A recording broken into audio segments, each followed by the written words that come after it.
Kota Palembang masuk dalam zona merah penularan COVID-19 dari data terbaru Satgas Penanganan COVID-19. Status tersebut, Palembang masuk wilayah dengan tingkat penularan tinggi. Wali Kota Palembang Harnojoyo mengklaim zona merah tersebut hanya terjadi di sejumlah titik.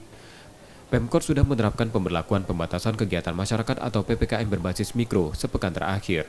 Pelaksanaan PPKM Mikro secara teknis seperti dalam Perwali tentang PSBB yang diterbitkan 2020 lalu. Perwali mengatur penegakan protokol kesehatan di sektor transportasi, kegiatan usaha dan pendidikan berikut pemberian sanksi. Namun penegakan protokol kesehatan kali ini hingga tingkat kelurahan dan RT. Perwali sudah selesai terkait dengan PPKM ini. Ini kan sama kriterianya dengan kita masa PSBB dulu, ya, terkait dengan ketentuan pembatasan. Tinggal ini menegaskan kembali kepada Satgas khususnya, Satgas COVID-19 yang berada di kecamatan, di kelurahan, supaya betul-betul